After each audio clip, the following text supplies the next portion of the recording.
Hi guys, professor Daniel Pondé com mais uma dica de inglês do portal Inglês no Teclado. Nesse novo vídeo eu vou falar sobre a questão da posição dos advérbios em inglês. De que forma posicionar essas palavrinhas entre outras palavras. E a propósito, eu já gravei outros vídeos em que trato da temática de advérbios, portanto é interessante que você confira os vídeos anteriores para que você não fique perdido com base nessa explicação que eu vou dar nesse vídeo de agora. Se você ainda não estiver inscrito no canal do Inglês no Teclado, eu gostaria de te convidar para se inscrever e de já deixar o seu like aqui embaixo desse vídeo, porque é muito importante para que mais pessoas conheçam o nosso trabalho. Bom, é natural que diversas pessoas fiquem na dúvida sobre como posicionar, como combinar um advérbio entre outras palavras em inglês. Muitas pessoas me perguntam, será que a gente deve posicionar um advérbio antes de um verbo? Será que a gente deve posicionar um advérbio da língua inglesa após a preposição?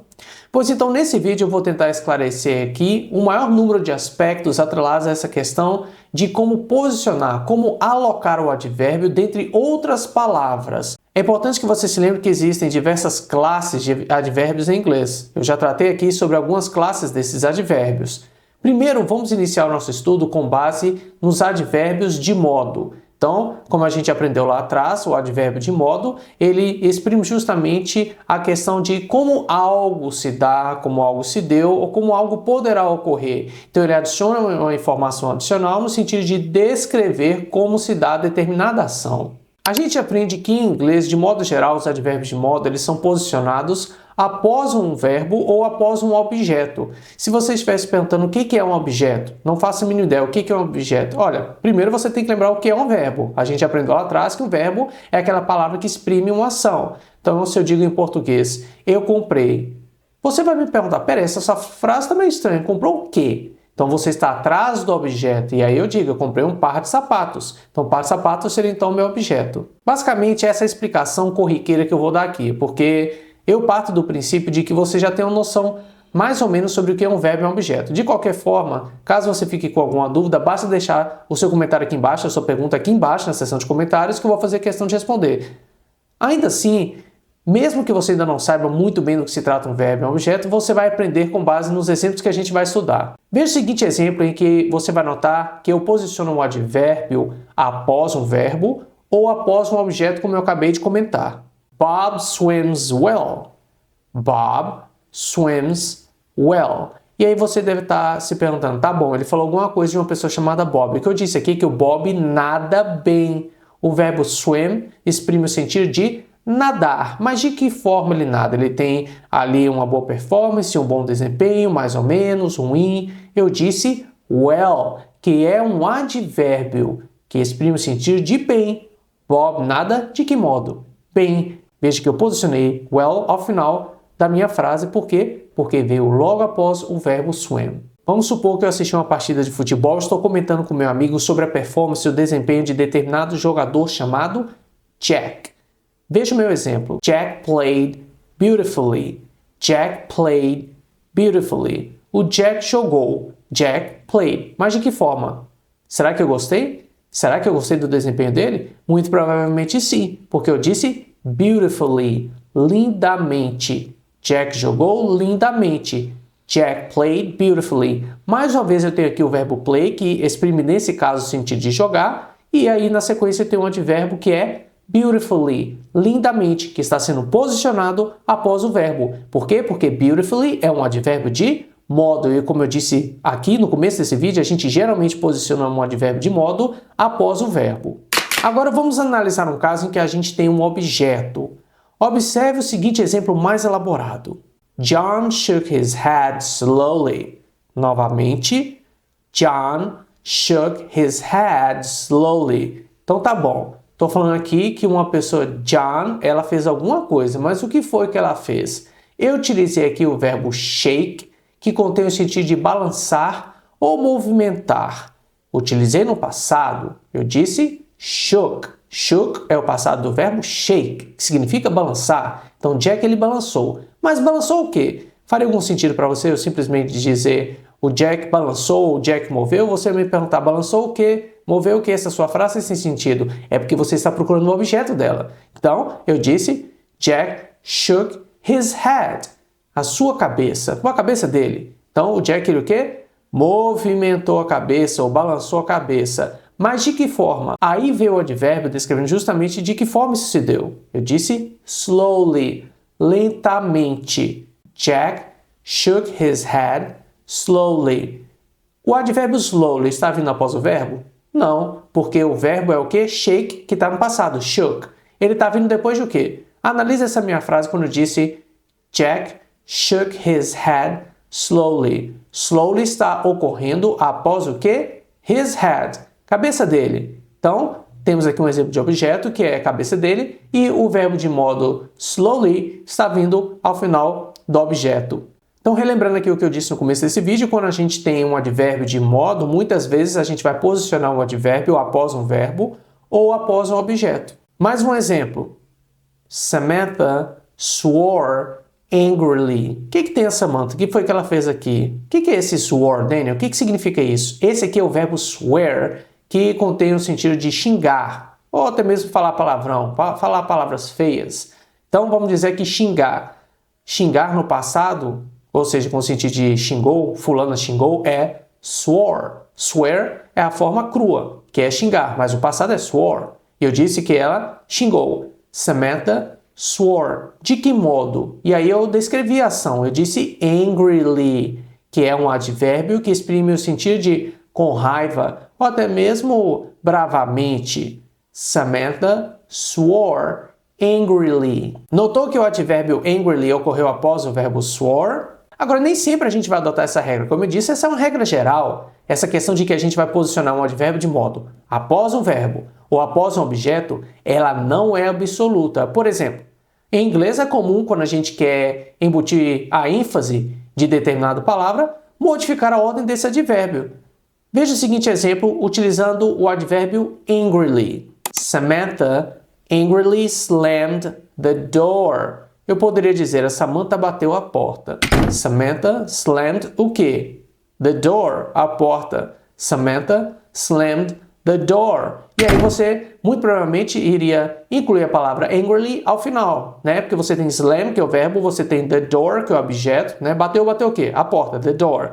E aí você posicionaria, então, o seu advérbio de modo ao final, logo após the door. Essa forma está correta. No entanto, o que eu fiz aqui foi justamente pegar a palavra angrily e posicioná-la logo após o pronome pessoal she ou até mesmo o nome Samantha, né? Eu disse she angrily slammed the door ou Samantha angrily slammed the door. Por quê? Simplesmente por uma questão de trazer aqui a ênfase, indicar que ela estava com raiva. Por isso eu peguei esse advérbio e coloquei logo no comecinho da frase. Simplesmente por quê? Porque quando a pessoa ela se depara com essa frase, seja por meio da leitura ou até mesmo, caso ela ouça essa minha frase, ela identifica que a pessoa chamada Samantha estava o quê? Com raiva.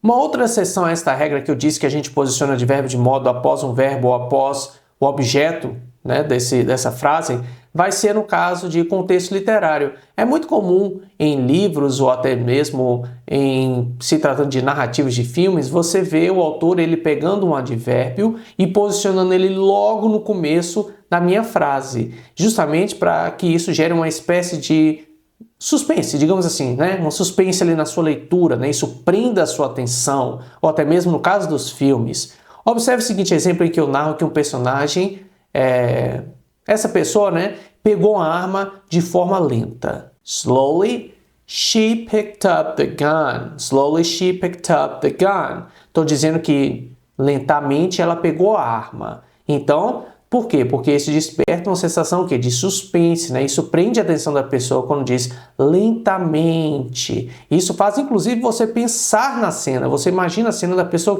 indo ali na butuca, devagarzinho até pegar esta arma. Isso então desperta o seu interesse, você começa a prestar atenção na cena e começa inclusive a imaginar isso na sua cabeça. Se você não estiver vendo o filme, se você, por exemplo, estiver lendo um livro lentamente. Então eu disse em inglês, slowly she picked up the gun. Então, vagarosamente ou lentamente ela pegou o revólver ou a arma, caso você prefira dizer assim. Agora a gente também pode se deparar com a estrutura verbo, preposição, objeto. Essa estrutura é diferente daquela anterior que a gente estava estudando, pois agora há a presença de uma preposição na sua frase. E aí você fica se perguntando, e agora? Onde eu devo posicionar o meu advérbio de modo na minha frase? A resposta é antes da preposição ou após o objeto. Então, se você tem um advérbio e precisa alocá-lo entre essa estrutura que estamos estudando agora, você vai posicioná-lo, como eu disse, antes da preposição ou após o objeto. Vamos pegar o seguinte exemplo. She looked at me surprisingly. She looked at me surprisingly. Então, eu estou dizendo aqui, she, uma pessoa qualquer, ela. Eu poderia dizer Samantha, mas vou dizer ela, só para variar um pouco os exemplos. She, o que tem ela? Looked, ela olhou, mas olhou para quem? Para quê? At me. Então, she looked at me. At é preposição, ela olhou para quem? Para mim. She looked at me. Tá bom, mas de que forma isso deu? Eu disse surprisingly. Então, ela ficou surpresa ao olhar para mim. Eu poderia pensar em algo como ela olhou para mim surpreendentemente. She looked at me surprisingly. Então, qual é o objeto aqui da minha frase? Ora, é muito claro. Eu disse she looked at. Ela olhou para. E aí vem o objeto. Me. Eu sou o objeto nesse caso. She looked at me. E aí eu posiciono meu advérbio após o objeto me. De outra forma, eu poderia dizer em inglês she looked surprisingly at me. Em vez de dizer she looked at me surprisingly. Eu poderia dizer she looked surprisingly at me. Ou seja, posicionei meu advérbio antes da preposição at, antes da palavra para, no caso do inglês. Nesse meu exemplo, o objeto ele era de certa forma curta, não era? Eu tinha aqui a palavra me. Ela olhou para quem? Mim. Ela olhou para mim. Então essa palavra me é considerada curta, é uma única palavra. Agora preste bastante atenção. A gente está estudando aqui a estrutura o quê? Verbo, preposição, objeto. Quando a gente está estudando essa estrutura envolvendo advérbio de modo e o objeto não é curto, como nesse exemplo que eu acabei de citar, temos aqui um objeto mais longo, a gente vai optar por posicionar o advérbio antes da preposição. Então, novamente, temos aqui a nossa estrutura no âmbito dos advérbios de modo. Quando a gente lidar com um objeto que não é curtinho, como no caso de me, que era do exemplo anterior, mas tivemos um objeto mais longo, mais comprido, a gente vai posicionar o nosso advérbio antes da preposição. Veja o seguinte exemplo. She looked surprisingly at everyone who got off the car. She looked surprisingly at everyone who got off the car. Eu estou dizendo que ela olhou de forma surpresa, surpreendentemente, como no outro caso, para todos aqueles que saíram do carro. Então veja que agora eu trouxe informações adicionais para o meu objeto, ele ficou meio comprido, porque eu descrevi exatamente para quem essa pessoa olhou. Para quem ela olhou? Eu disse, she looked surprisingly at. Então eu tenho aqui meu advérbio antes da preposição at. At quem? Aí eu descrevo everyone who got off the car. Todos aqueles que saíram do carro.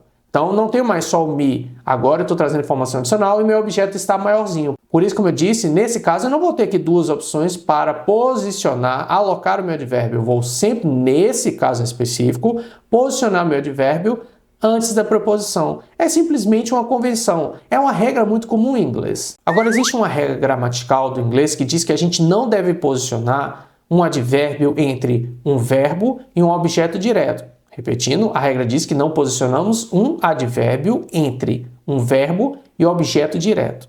Veja a seguinte frase. Bob gave us the money. Bob gave us the money. Bob gave us the money. O Bob deu algo para alguém. O que foi que ele deu para alguém? Ele nos deu. Mas o que foi que ele nos deu? Ele nos deu o dinheiro. Então, Bob gave us the money. The money é o objeto. Ele nos entregou o dinheiro, a quantia, o valor monetário. E se eu tiver aqui o caso do advérbio generously? Generously, ora, foi algo que ele fez de forma generosa, nos entregou o dinheiro. E aí, onde posicionar esse advérbio? Eu poderia posicionar o advérbio generously ao final, logo após o objeto. Bob gave us the money generously. Ok, sem problema. Eu também poderia dizer Bob generously gave us the money, embutindo aqui a ênfase. Eu posicionei esse advérbio antes do verbo. Bob generously gave us the money. Agora, eu não poderia dizer em inglês Bob gave us generously the money. Por que não? Porque aí eu estou separando give, que é dar, give us, nos entregar ou nos dar, de the money. Como eu disse, a gente não separa o verbo do seu objeto direto por meio de um advérbio. Então, estaria incorreto dizer, conforme os ditames da regra gramatical, Bob gave us generously the money. Por quê? Porque eu estaria, como eu disse, separando um verbo do seu objeto direto, o que não é correto. Agora, é importante que vocês saibam que muitas vezes a mudança da ordem, ou seja, do local em que a gente coloca o advérbio, ele pode mudar a frase em inglês. Sim, isso é real. Vamos comparar as seguintes frases. Observe, compare os dois exemplos. Bob stupidly answered the questions. Ou Bob answered the questions stupidly. Mais uma vez, Bob stupidly answered the questions ou Bob answered the questions stupidly. Qual é a diferença entre essas duas frases? Você consegue compreender, consegue pescar? Consegue captar? Quando eu posiciono stupidly ao final da minha frase em que eu digo Bob answered the questions stupidly, eu estou dizendo de que modo ele fez isso. De que modo isso se deu? Isso se deu de forma estúpida.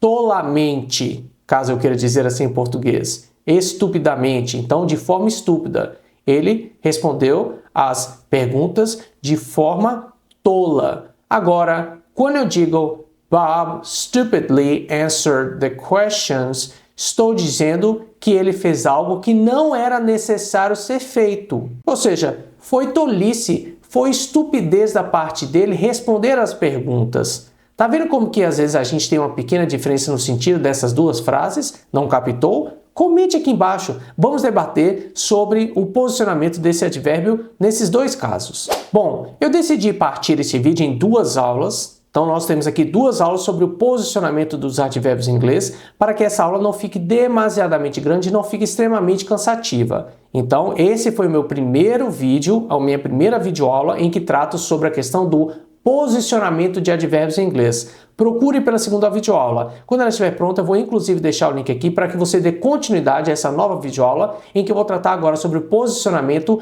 de outras classes de advérbios. Lembre-se que nesse vídeo de hoje nós assistimos sobre o posicionamento de advérbios e eu me limitei a explicar aqui a questão dos advérbios de modo. Nos próximos vídeos eu vou dar continuidade sobre o posicionamento de advérbios em inglês, mas nesse caso, em se tratando de outros tipos de advérbios, outras espécies de advérbios da língua inglesa. Então é isso. Na próxima videoaula a gente vai dar continuidade sobre o estudo do posicionamento de advérbios em inglês. Meu nome é Daniel Pondé, eu sou professor do portal Inglês no Teclado.